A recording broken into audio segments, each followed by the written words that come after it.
এই 1 ঘন্টা আপনাদের সঙ্গে আছে আমি খালেদ নিউদ্দিন। সবশেষে খবর আলোচনা বিশ্লেষণ নিয়ে থাকছি কাজী মোহাম্মদ। খেলার আনন্দ হতাশার খবর নিয়ে থাকছি অনুপম দেব। তবে আগে জানিয়ে দিচ্ছি শিরোনাম। ভুটানের সঙ্গে বাংলাদেশের 5 চুক্তি সমঝোতা স্মারক সই, বাড়বে 2 দেশের যোগাযোগ ও বাণিজ্য।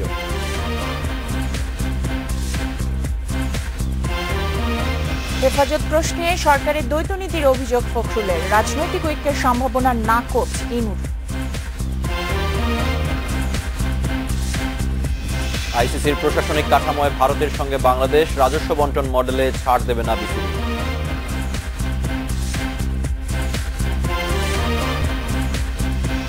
রাত 9টায় বাংলাদেশ আজ মতামত পাঠানোর বিষয়ে ঢাকায় গণপরিবহনে বিশৃঙ্খলা। মতামত পাঠাতে পারেন ফেসবুকে। আপনাদের মতামত জানিয়ে দিচ্ছি সংবাদের পরের অংশে। 2 দেশের যোগাযোগ এবং ব্যবসা বাণিজ্য বাড়াতে ভুটানের সঙ্গে 5টি চুক্তি ও সমঝোতা স্মারক সই করেছে বাংলাদেশ। থিম্পুতে প্রধানমন্ত্রী শেখ হাসিনার উপস্থিতিতে সন্ধ্যায় এগুলি সই হয়। এর আগে ভুটানের প্রধানমন্ত্রী শেরিন তোবগের সঙ্গে বৈঠক করেন প্রধানমন্ত্রী শেখ হাসিনা। 3 দিনের রাষ্ট্রীয় সফরে সকালে ভুটান গিয়েছেন প্রধানমন্ত্রী। সকাল 10:50 ঢাকা ছাড়েন প্রধানমন্ত্রী শেখ হাসিনা। বিমানবন্দরে তাকে বিদায় জানান মন্ত্রিপরিষদের সদস্যরা। ভুটানের স্থানীয় সময় বেলা 11:30টায় পারো বিমানবন্দরে পৌঁছলে প্রধানমন্ত্রী শেখ হাসিনাকে স্বাগত জানান ভুটানের প্রধানমন্ত্রী শেরিং তোবগে। বিমানবন্দরে শেখ হাসিনাকে লাল গালিচার সংবর্ধনা, গার্ড অব অনার প্রদানের পাশাপাশি ভুটানের ঐতিহ্যবাহী স্কার্ফ ও ফুল দিয়ে শুভেচ্ছা জানানো হয়। বিকেলে ভুটানের রাজপ্রাসাদে রাজা ও রানীর সঙ্গে সাক্ষাতের পর দেশটির প্রধানমন্ত্রী শেরিং তোবগের সঙ্গে বৈঠক করেন শেখ হাসিনা। এরপর রয়্যাল ব্যাংকুয়েট হলে বাংলাদেশ ও ভুটানের মধ্যে 5টি চুক্তি ও সমঝোতা স্মারক সই হয়। পরে ভুটানের প্রধানমন্ত্রীর নৈশভোজে যোগ দেন শেখ হাসিনা। বুধবার থিম্পুতে অটিজমের উপর আন্তর্জাতিক সম্মেলনে যোগ দেবেন প্রধানমন্ত্রী শেখ হাসিনা। বাংলাদেশ ও ভুটানের স্বাস্থ্য মন্ত্রণালয় যৌথভাবে এই সম্মেলন আয়োজন করেছে। অনিমেষ কর, ইন্ডিপেন্ডেন্ট নিউজ। কওমি মাদ্রাসার সনদের স্বীকৃতি দেওয়ার মাধ্যমে সরকার হেফাজত ইসলামকে কাছে টানার চেষ্টা করছে বলে মন্তব্য করেছেন বিএনপির মহাসচিব মির্জা ফখরুল ইসলাম আলমগীর। নয়াপল্টনে বিএনপির কেন্দ্রীয় কার্যালয় সকালে সংবাদ সম্মেলনে তিনি এই মন্তব্য করেছেন। নির্বাচনের আগে হেফাজতে ইসলাম নিয়ে সরকার দ্বৈত নীতি অবলম্বন করছে বলে অভিযোগ করেছেন মির্জা ফখরুল। তিনি বলেন, বিএনপি যে কোনো সময় নির্বাচনে যেতে প্রস্তুত, তবে সবার জন্য সমান সুযোগ ও নেতাকর্মীদের মামলা প্রত্যাহার করা না হলে ভোটে যাবে না তার দল। সরকার আবারও একতরফা নির্বাচনী ক্ষেত্র তৈরি করছে বলেও অভিযোগ করেছেন তিনি। যে কাজটা ওনারা এখন করলেন, বিরাট ঢাক ঢোল পিটিয়ে হেলিকপ্টার দিয়ে উড়িয়ে নিয়ে আসলেন, নিয়ে এসে আপনার গণভবনে মৌলানা শফিকে এবং অন্যান্য নেতৃবর্গকে পাশে বসিয়ে সুন্দর করে খাওয়ার টাওয়ার তুলে দিয়ে করলেন, পিটিয়ে পুটিয়ে তারপরে বলে যে আসো তোমাদের সঙ্গে বন্ধুত্ব করি, ভালোবাসা করি, বিভিন্নভাবে বসটস করে এখন তাদের সঙ্গে তারা চেষ্টা করছেন একটা ভালো সম্পর্ক গড়ে তুলতে। এদিকে হেফাজতের সঙ্গে মহাজোটের কোনো রাজনৈতিক ঐক্যের সুযোগ নেই বলে জানিয়েছেন তথ্যমন্ত্রী হাসানুল্লাহ কিনু। হেফাজত ধর্মবিরোধী রাজনৈতিক চক্র বলেও মনে করছেন তিনি। কুষ্টিয়ায় সকালে সাংবাদিকদের এই কথা বলেন তথ্যমন্ত্রী। এই তেতুল হুজুর চক্র বাংলাদেশের কোনো আলেম ওলেমা সম্প্রদায়ের প্রতিনিধিত্ব করে না এবং সুফি সমাজের প্রতিনিধিত্ব করে না। এই তেতুল হুজুর চক্র হচ্ছে আসলে একটি রাজনৈতিক মোল্লা চক্র, যে রাজনৈতিক মোল্লারা পাকিস্তানপন্থী, রাজাকারপন্থী, জঙ্গিপন্থী। সুতরাং এদের সঙ্গে মহাজোটের এবং 14 দলের এবং আমাদের কোনো রাজনৈতিক লেনদেনের প্রশ্নই ওঠে না। অবৈধ সম্পদ অর্জন ও সম্পদের তথ্য গোপনের মামলায় কুমিল্লার মেয়র মনিরুল হক সাক্কুর বিরুদ্ধে গ্রেপ্তারি পরোয়ানা জারি করেছে আদালত। তার স্থাবর অস্থাবর সম্পত্তি জব্দেরও নির্দেশ দেওয়া হয়েছে। ঢাকা মহানগর দায়রা জজ কামরুল হোসেন মোল্লা দুপুরে এই আদেশ দেন। এ বিষয়ে 9 মে পুলিশকে অগ্রগতির প্রতিবেদন দিতে বলেছে বিচারক। দুর্নীতি ও সম্পদ গোপন করায় 2008 সালে সাক্কুর বিরুদ্ধে মামলা করে দুদক। পরে অভিযোগপত্রে বলা হয়, সাক্কু ঘোষিত আয়ের বাইরে প্রায় 4,58,00,000 টাকার সম্পদ অর্জন করেছেন এবং 1,12,00,000 টাকার সম্পদের তথ্য গোপন করেছেন। মামলায় সাক্কুর স্ত্রী আফরোজা জেসমিনকে আসামি করা হলে অভিযোগপত্রে তাকে অব্যাহতি দেওয়ার আবেদন করে দুদক। গত 30 মার্চ কুমিল্লা সিটি কর্পোরেশন নির্বাচনে দ্বিতীয়বার মেয়র নির্বাচিত হন সাক্কু। 2008 সালে মামলাটি দায়ের করেছিল দুর্নীতি দমন কমিশনের সহকারী পরিচালক। এরপরে উনি 2 বার মেয়র হয়ে গেলেন। আসলে এতদিনে এসে 2012 সালে একবার মেয়র নির্বাচিত হয়েছেন, 11তে একবার হয়েছে, 2012 সালের শুরুতে একবার নির্বাচিত হয়ে মানে মেয়র পদে শপথ নিয়েছেন এবং 2017তে তিনি আবার মেয়র পদে নির্বাচিত হয়েছেন এই 2017 30 মার্চ যে নির্বাচনটি হয়েছে। যদিও মামলাটি আপনি ঠিকই বলেছেন 2008 সালের 7 জানুয়ারি মামলাটি হয়েছে এবং দুদকের পক্ষ থেকে মামলাটি পরিচালনা করার পরে এতদিন পর কেন তাকে আসলে মামলাটির কার্যক্রম ফেস করতে হচ্ছে এবং সেটি কেন তিনি নির্বাচিত হওয়ার পর এটি কোনো কাকতালীয় ঘটনা কিনা সেই প্রশ্ন তুলতেই পারে সবাই।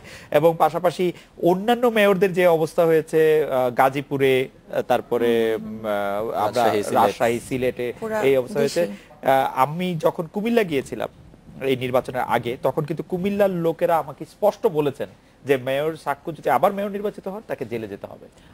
ওনার এখন এই আজকের এই এটার পরে ওনার শপথ নেওয়া বা দায়িত্ব নেওয়া এগুলোর মধ্যে একটা নিশ্চয়ই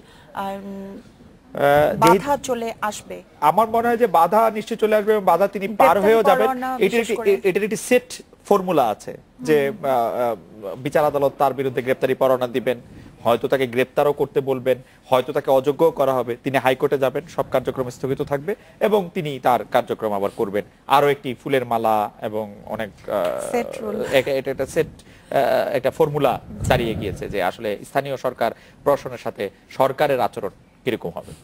আপনি রাজশাহী এবং সিলেটের মেয়রকে আবার বরখাস্ত করার পর একটা কথা বলেছিলেন যে রাজনৈতিক ভুল আওয়ামী লীগের। রাজনৈতিক আমি জানি না রাজনৈতিক ভুল আওয়ামী লীগের রাজনৈতিক ভুল দেখার আমি কে? ওরা পরপর এতবার নির্বাচিত হয়, আমি তো আর এত নির্বাচিত হই না। এটা নিশ্চয়ই রাজনৈতিক ঠিক, কিন্তু এটা কিন্তু আসলে একটা কাকতালীয় বিষয় যে যতগুলো সিটি কর্পোরেশন আমরা দেখছি যে বিএনপির মেয়ররা নির্বাচিত হচ্ছেন শুধুমাত্র তারাই দুর্নীতি করছেন, বাকি যতগুলো মানে মেয়র আছেন তারা কেউ দুর্নীতিও করছেন না, অনিয়ম করছেন না, কোনো কিছুই করছেন না। কাকতালীয় কেন বলছেন? এটা কাকতালীয় লাগছে না, কাকতালীয় লাগছে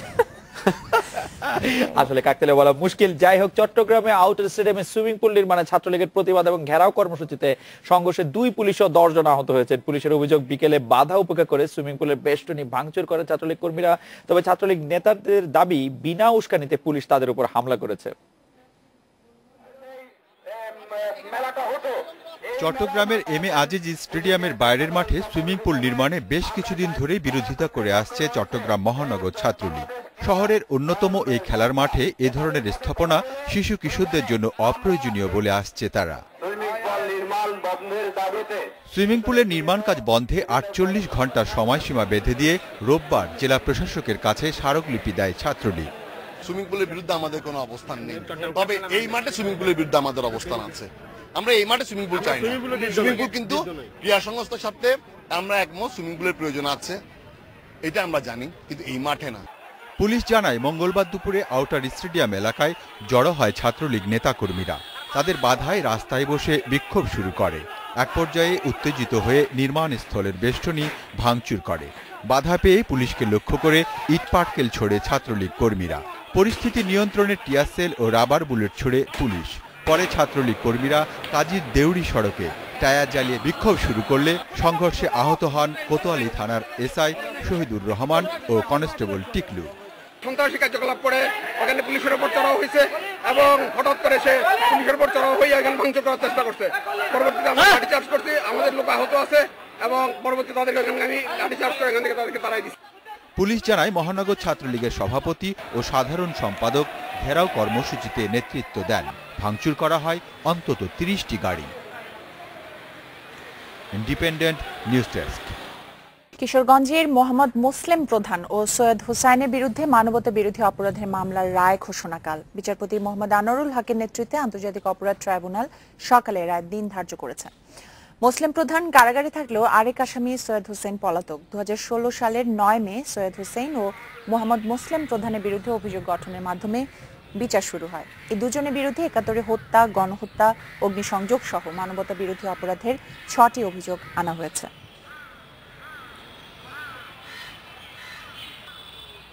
রাজশাহীতে মেডিকেল কলেজ ছাত্রী মালদ্বীপের মডেল রাউদা আতিফের মরদেহ আবার তদন্তের জন্য কবর থেকে তোলার অনুমতি দিয়েছেন আদালত। সিআইডির আবেদনের পরিপ্রেক্ষিতে রাজশাহী মহানগর হাকিম মাহবুবুর রহমান বিকেলে আদেশ দেন। গত 29 মার্চ রাজশাহীর ইসলামী ব্যাংক মেডিকেল কলেজ ছাত্রী হোস্টেল থেকে রাউদার মরদেহ উদ্ধার করা হয়। ময়নাতদন্ত শেষে চিকিৎসক জানান রাউদা ফাঁস দিয়ে আত্মহত্যা করেছেন। 31 মার্চ পরিবারের সম্মতিতে নগরীর হেতেখা কবরস্থানে তাকে দাফন করা হয়। এরপর 10 এপ্রিল রাউদার বাবা মোহাম্মদ আতিফ রাজশাহীর আদালতে হত্যা মামলা করেন। এতে রাউদার এক কাশ্মীরি সহপাঠিনীকে আসামি করা হয়।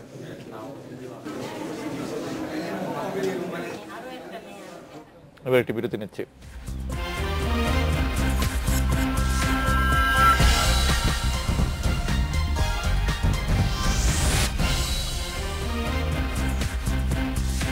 9:17 ফিরে এলাম রাত 9টায় বাংলাদেশে।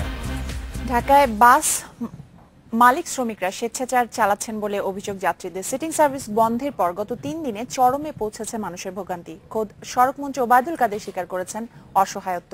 এই পরিস্থিতিতে 518টি বাস চালুর ঘোষণা দিয়েছে বিআরটিসি।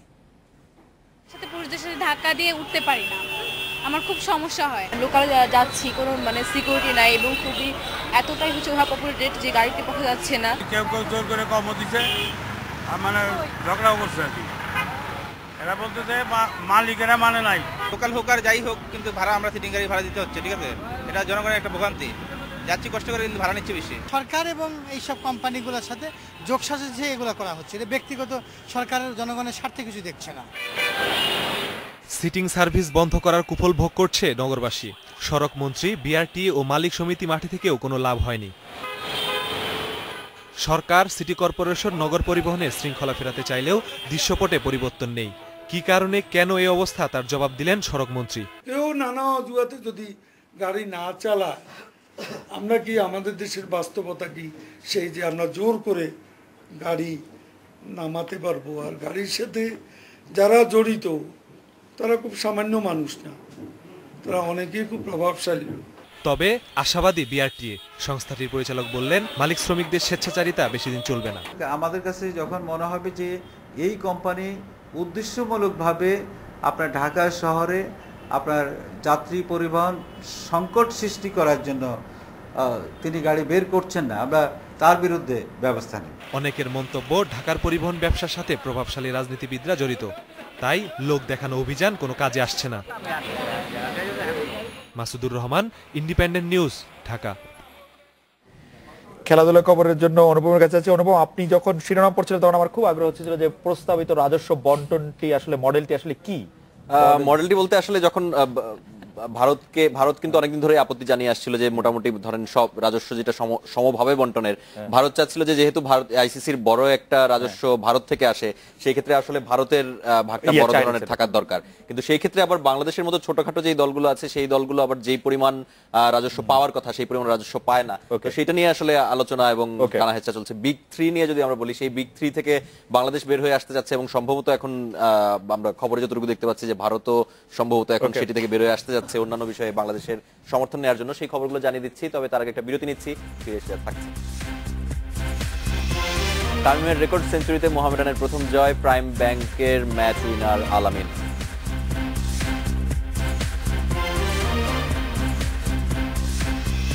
বার্নাবুতে ঘুরে দাঁড়ানোর কঠিন চ্যালেঞ্জ বায়ার্নের, বেলকে হারানোর হতাশা নেই রিয়ালে।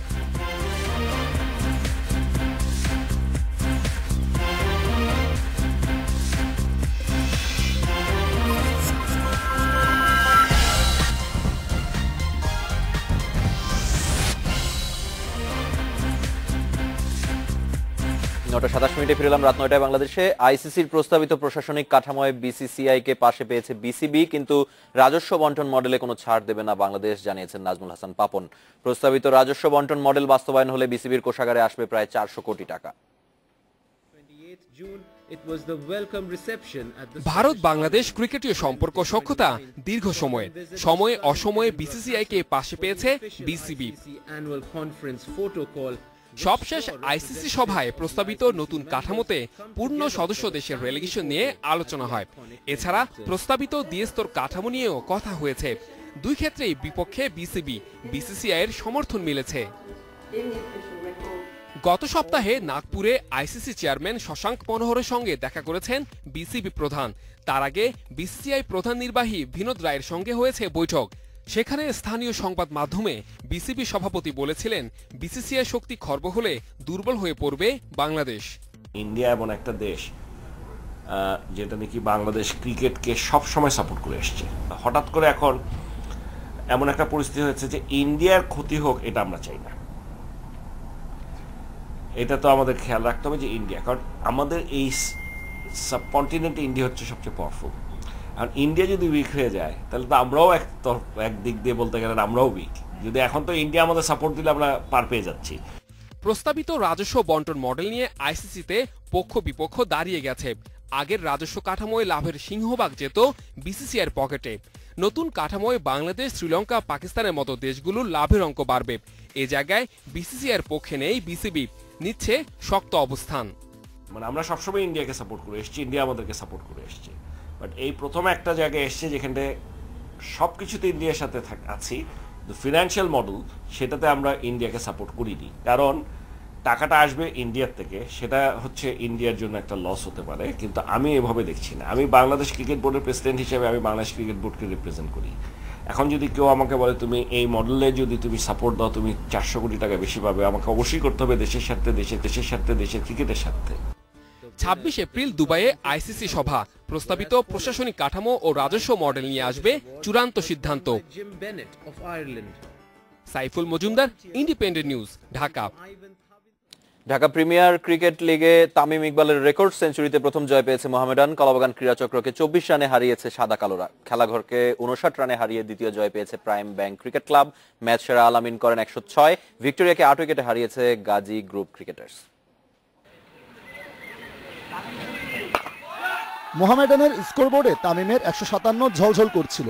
মূলত তার ব্যাটেই রানের পাহাড়ে চড়ে উঠেছে সাদা কালোরা। শামসুর রহমানের ব্যাট থেকে আসে দ্বিতীয় সর্বোচ্চ 38, আর কারোর ব্যাটেই নেই 30 অর্ধ ইনিংস। থাকার প্রয়োজনও পড়েনি, 9 উইকেটে 307 রান। 308 রান তাড়ার সাহস করেছে কলাবাগান ক্রীড়াচক্র। আশরাফুল 50-র আগে আউট হয়েছেন। হ্যামিল্টন, মাসাকাজ্জা ও তুষার ইমরান 50 করে জয়ের স্বপ্ন দেখান, কিন্তু দুজনের বিদায়ে পথ হারায় কলাবাগান। মুক্তার আলীর 38 রানে ব্যবধানই কমে। বিকেএসপির আরেক মাঠেও একই স্কোর, 307 রান করেছে প্রাইম ব্যাংক। তামিমের দিনে উজ্জ্বল ছিলেন আলামিনও। তার সেঞ্চুরির সঙ্গে জাকির হাসানের 50-তে স্কোর 300 ছাড়ায়। নবাগত খেলাঘরে 300 রান তাড়া করার রসদ ছিল না। রুবেল নাহিদুল উন্মুক্তের সামনে আত্মসমর্পণ করেছে। নাজমুস সাদাত করেছে 56 রান। যখন ধরেন একটা সিজন ভালো খেলি, তো আমার কাছে মনে হয় যে পরের বার আমার কাছ থেকে আরো বেশি চায়। তো আমি মনে করি যে তখন আমার দায়িত্বটা আরো বেড়ে যায়, যে হয়তো বা অনেকে চায় যে এই বছর কত বছরও ভালো খেলছে, এই বছরও ভালো খেলবে। তো আমি মনে করি জাস্ট ওইটাই কন্টিনিউ করার জন্য, আমাদের নিয়ে যেন কেউ মানে আশাবাদী থাকে সেই কাজটা যেন করতে পারে। ফতুল্লায় ভিক্টোরিয়া স্পোর্টিংকে একাই বিধ্বস্ত করেন পারভেজ রসুল। শুরুটা করেন আলাউদ্দিন বাবু, শেষটাও তার হাতে। মাঝে ধ্বংস চালান পারভেজ। 177 রানে থামে ভিক্টোরিয়া। সহজ টার্গেট সহজেই পার হয় গাজী গ্রুপ। এনামুল বিজয় ও জহুরুল অমির 50-তে 8 উইকেটের জয় প্রায় 18 ওভার হাতে রেখে। Sabbir Irfan, independent news. Dhaka premier লিগের রেকর্ড সেঞ্চুরি করলেন তামিম ইকবাল। কলাবাগান ক্রীড়াচক্রের বিপক্ষে 157 রান, লিস্ট এতে বাংলাদেশের কোনো ব্যাটসম্যানের সর্বোচ্চ ব্যক্তিগত ইনিংস। ট্রাই নেশন ও চ্যাম্পিয়ন্স ট্রফির আগে এই সেঞ্চুরিকে বিশেষ কিছু বলছেন তামিম। রান পাচ্ছেন জাতীয় দলের সব ক্রিকেটার। আগের দিন সেঞ্চুরি পেয়েছেন মুশফিক, এবার সেঞ্চুরি পেলেন তামিম। অন্য সেঞ্চুরির চেয়ে একটু আলাদা এবারেরটা। ঝড়ো এক ইনিংসে গড়লেন নতুন রেকর্ড। লিস্ট এতে বাংলাদেশের কোনো ব্যাটসম্যানের সর্বোচ্চ ব্যক্তিগত ইনিংস এটিই। রেকর্ড গড়ার দিনে নিজেকে ছাড়িয়ে গেলেন তামিম। ওডিআইতে এতদিন ব্যক্তিগত সর্বোচ্চ ছিল 154, এদিন সেটা ছাড়িয়ে 157। নিষেধাজ্ঞার কারণে প্রথম ম্যাচে ছিলেন না। গত লিগের শেষ ম্যাচে প্রাইম ব্যাংকের বিপক্ষে সেঞ্চুরি করেছিলেন। দল বদলেও একই রূপে বিধ্বংসী তামিম। প্রথম 50 এসেছে 61 বলে। উইকেটে সেট হয়ে পরের 50 এলো 41 বলে। লিস্ট এতে নিজের 13তম সেঞ্চুরি ছুঁলেন 102 বলে। তামিমের 13 সেঞ্চুরি টাইগারদের রেকর্ড। সেঞ্চুরির পরও তামিম ঝড় থামেনি। পরের 50 21 বলে। শেষ পর্যন্ত 125 বলে 157 রানের অনবদ্য ইনিংস। যত সময় আমি এখানে কাটাবো অত ইজিয়ার হয়ে যাবে আমার জন্য, and I need to pick certain bowlers where I can score runs. So আমি ওই জিনিসটা আমি ইনিংসে ভালো করেছি। আমি একজন দুইজনকে পিক করছি, আর আমার শর্ট সিলেকশন ওয়াজ গুড। 100-এর পর অ্যাটলিস্ট আমি আরো 50 রান যোগ করতে পারছি, which help the team. Tri nation ও চ্যাম্পিয়ন্স ট্রফি খেলতে যাবার আগে আরও 3টা ম্যাচ খেলার সুযোগ পাবেন। ভালো প্রস্তুতি নিয়েই ইংল্যান্ড যাবার সুযোগ পাবেন Tamim. Kamrul Hasnat, independent news. Champions লিগের কোয়ার্টার ফাইনালে দ্বিতীয় লেগে রাতে বায়ার্ন মিউনিখের বিপক্ষে নামবে রিয়াল মাদ্রিদ। আরেক ম্যাচে আতলেতিকো মাদ্রিদের মুখোমুখি হবে লেস্টার সিটি। প্রথম লেগে প্রতিপক্ষের মাঠে বিতর্কিত গোলে হেরেছিল ক্রেইগ শেক্সপিয়রের দল। 2 ম্যাচই শুরু বাংলাদেশ সময় রাত 1:15টায়। নতুন কিছু করে দেখাতে জুড়ি নেই লেস্টার সিটির। চ্যাম্পিয়ন্স লিগে এখন পর্যন্ত টিকে আছে একমাত্র ইংলিশ ক্লাব হিসেবে। বিশ্বাস যোগাচ্ছে ঘরের মাঠে অপরাজেয় থাকার কীর্তি। আসলে কিং পাওয়ারে কখনো হারেনি শেক্সপিয়ারের দল।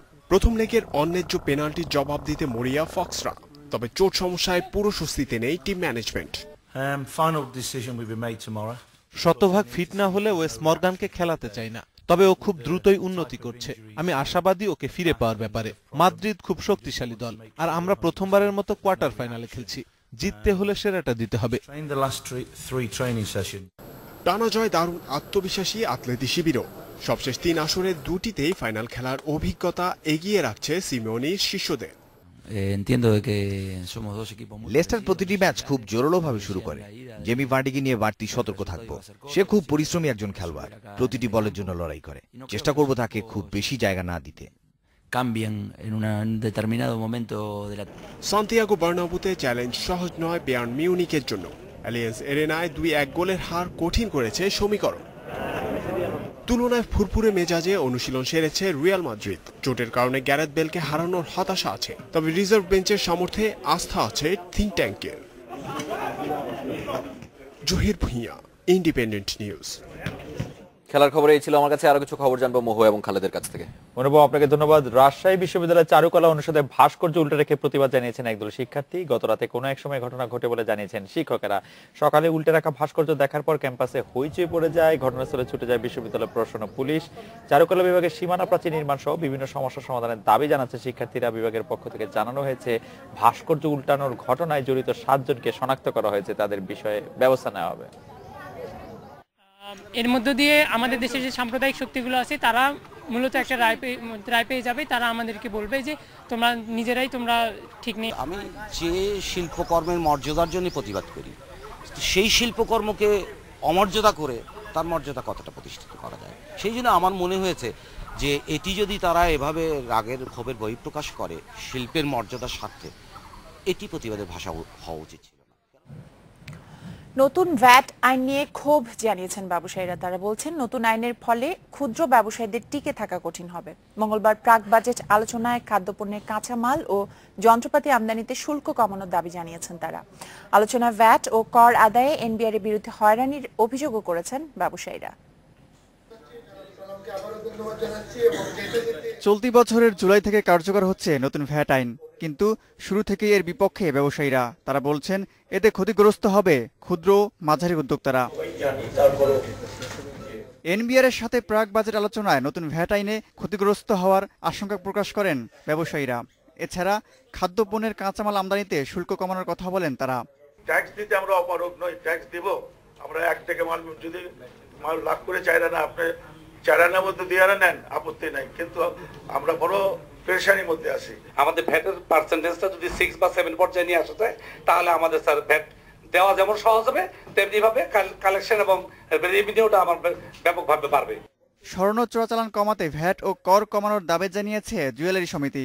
এমন কোনো ট্যাক্স করা যাবে না যে ট্যাক্স মানুষ দেয় না, যে ট্যাক্স মানুষ দিবে না। অর্থাৎ ট্যাক্সের পরিমাণটা এমন হতে হবে যেটা স্মাগলিং কস্টের চেয়ে কম।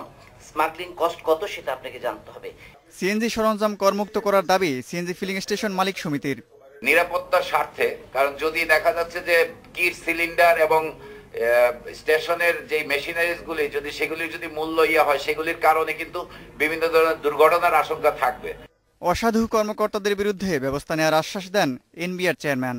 কর সেবাই দেন না, তাদেরকে আমরা লাল কর্মকর্তা বলি। আপনি যদি কোনো লাল কর্মকর্তার হয়রানির শিকার হয়ে থাকেন, তাহলে আমার কাছে আমার সহকর্মীদের অবহিত করবেন, আমরা তাদের রং বদলানোর চেষ্টা করব। প্রাক বাজেট আলোচনার বেশিরভাগ দাবি বাস্তবায়ন হয় না বলেও অভিযোগ ব্যবসায়ীদের। Abdullah Mamun, independent news, Dhaka.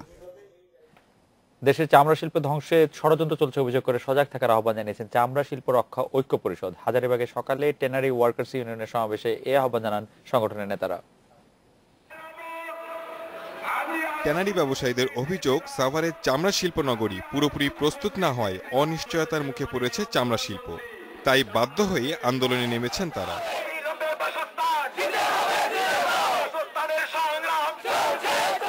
Tannery শিল্পে রয়েছে হাজার কোটি টাকার বিনিয়োগ, তাই সবার স্বার্থ রক্ষায় এক হয়ে কাজ করা আহ্বান সংশ্লিষ্টদের। আমাদের রপ্তানিকে বাধাগ্রস্ত করে আজকের এই 10,000 কোটি টাকার শিল্পকে যারা ধ্বংস করতে চায়, তাদের বিচারে আমরা আনতে হবে। আমাদের এই সকল দাবিগুলো বাস্তবায়ন করার জন্য আজকে এই আন্দোলনকে যাতে কেউ বাধা সৃষ্টি না করতে পারে, মালিক শ্রমিক যাতে কোনো অসন্তোষ সৃষ্টি না হয় সেই দিকে লক্ষ্য রাখবেন। শুধু পরিবেশ রক্ষার উদ্দেশ্যেই নয়, দেশের অন্যতম রপ্তানি পণ্য চামড়া শিল্পকে ধ্বংসের ষড়যন্ত্র হচ্ছে বলে দাবি তাদের। আমরা বলতে চাই সেই পরিবেশবাদীরা মাত্র 5% দূষণ করার কারণে আজকে লক্ষাধিক লোককে এরকম কর্মহীন করার একটা প্রচেষ্টা চালাচ্ছে। তাদেরকে বলতে চাই এরা কেউ কর্মহীন হবে না, হবে না, হবে না। ষড়যন্ত্রকারীদের সাথে হাত না মিলিয়ে ঈদের আগে শ্রমিকদের পাওনা পরিশোধের তাগিদ দিয়েছে ঐক্য পরিষদ। Shahid Ahmed, independent news, Dhaka. আরো খবর জানানোর আগে নিচ্ছে একটি বিরতির পর জানিয়ে ফিরছি। ঢাকা বিশ্ববিদ্যালয়ে আন্তর্জাতিক মূকাভিনয় উৎসব, শব্দহীন অভিনয়ের ভাষায় মুগ্ধ দর্শক।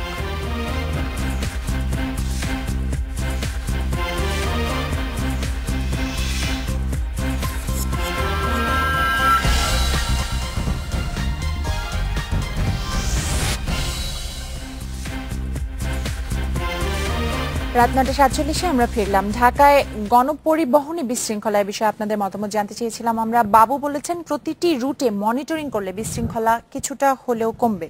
মিলন বলছেন পরিবহনগুলোর রাজনৈতিক প্রভাব থাকায় জোরালো পদক্ষেপ নেওয়া হয় না।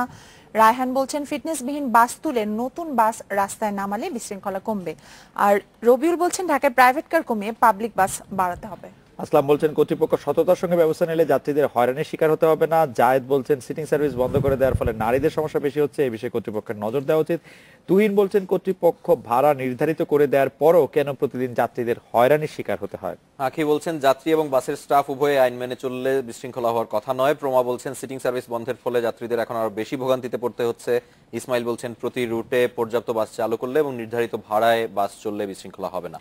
আমাদের দর্শকরা বলেছেন কিন্তু আমি এই সমস্যাটা আসলে সবচেয়ে বেশি নারীদের হচ্ছে। নগরের নারীরা সিটিং সার্ভিস যখন ছিল তখন তারা যেহেতু 20 জন 25 জন বা নির্ধারিত সিটের সংখ্যায় তারা উঠে পড়তে পারতেন। এখন যেহেতু বাসের মধ্যে আসলে সিটিং এর ব্যবস্থা নেই, তাদেরকে ধাক্কা থেকে ঠেলাঠেলি করে উঠতে হচ্ছে। বাসের যারা আছেন তারা নারীদেরকে আসলে সেই সুযোগটা করে দিতে চাইছেন না।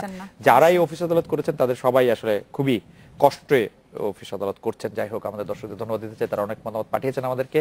ঢাকা বিশ্ববিদ্যালয়ে চলছে 3 দিনের আন্তর্জাতিক মূকাভিনয় উৎসব। এতে অংশ নিচ্ছে 6টি দেশের শিল্পীরা। ক্যাম্পাসের অপরাজেয় বাংলার সামনে মঙ্গলবারের পরিবেশনা মুগ্ধ করেছে দর্শকদের। ঢাকা বিশ্ববিদ্যালয়ের অপরাজেয় বাংলার সামনে মঞ্চস্থ হচ্ছে ঢাকা ইউনিভার্সিটি মাইম অ্যাকশনের মূকাভিনয়। নাটিকাগুলোর নামও চমকপ্রদ, সেলফি রোগ, হতাশা আর প্রতিবন্ধীর স্বপ্ন। না বলা কথাগুলো না বলেই হোক বলা, এই প্রতিপাদ্য নিয়ে চলছে 3 দিনের এই উৎসব। দ্বিতীয় দিনে ছিল পথনাটকের প্রদর্শনী। প্রাচীন ও শক্তিশালী শিল্প মাধ্যমকে একদম গণমানুষের কাছে পৌঁছে দেওয়া বাংলাদেশের, এবং সেই সাথে আন্তর্জাতিক পরিমণ্ডলে এটা বোঝানো যে মূকাভিনয় নিয়েও বাংলাদেশে একটি আন্তর্জাতিক উৎসব হচ্ছে। উৎসবে বাংলাদেশি মূকাভিনয় দলগুলোর পাশাপাশি অংশ নিচ্ছে জাপান, ভারত, শ্রীলঙ্কা, নেপাল ও ভুটানের দল। আমি এটার একটা পার্ট হতে পেরে খুবই খুশি, খুবই আনন্দিত। আমরা চাই যে মাইম অ্যাকশন সারা বাংলাদেশ ব্যাপী আর কি ছড়িয়ে যাক। উৎসবের শেষ দিন বুধবারেও থাকবে দেশি বিদেশি বিভিন্ন দলের মূকাভিনয় প্রদর্শনী। বিশ্ববিদ্যালয়ের বিভিন্ন সড়ক দ্বীপ ছাড়াও মূকাভিনয় প্রদর্শিত হচ্ছে ছাত্র শিক্ষক কেন্দ্রের মিলনায়তনে।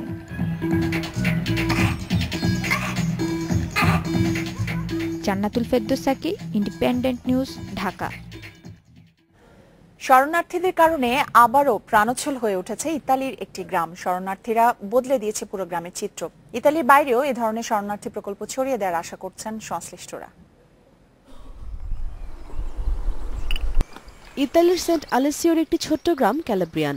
কাজের সন্ধানে এখানকার তরুণ প্রজন্ম শহরমুখী হওয়ায় ধীরে ধীরে নির্জীব হতে থাকে গ্রামটি।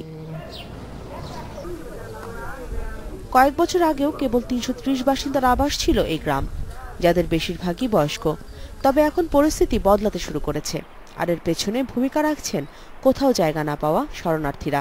2013 সালে ইতালির শরণার্থীদের আশ্রয় দেবার কর্মসূচিতে যোগ দেয় ক্যালাব্রিয়ান। খাবার, আশ্রয় সহ বিভিন্ন সহযোগিতা দিয়ে আসছে স্থানীয় কর্তৃপক্ষ। দেয়া হচ্ছে চিকিৎসা এবং শিক্ষা সেবাও। আমাদের লক্ষ্য পুরোটাই মানবিক। অভিবাসন প্রত্যাশীদের সাহায্য করার পাশাপাশি আমাদের ছোট গ্রামে প্রাণ ফিরিয়ে আনতে এই প্রকল্প কাজ করছে। একাকিত্বের অন্ধকার থেকে আলোর মুখ দেখছে ছোট্ট ছিমছাম গ্রামটি। একসময় খালি পড়ে থাকা বাড়িঘরে জায়গা করে নিয়েছেন ঘানা, ইরাক, নাইজেরিয়া এবং মালি থেকে আসা অভিবাসন প্রত্যাশীরা। আমি যখন শরণার্থী শিবিরে ছিলাম তখন খাবার, চিকিৎসা সামগ্রী সংগ্রহের জন্য আমাকে চিন্তা করতে হতো, আর এখানে আপনি ডাক্তারকে ডাকার সাথে সাথেই তিনি চলে আসছেন। কর্তৃপক্ষের সহায়তায় এখন পর্যন্ত 16 অভিবাসন প্রত্যাশী কর্মসংস্থানের সুযোগ পেয়েছেন। স্থানীয়রা বলছেন শরণার্থীদের কারণে খুব ভালো কাটছে তাদের দিনগুলো।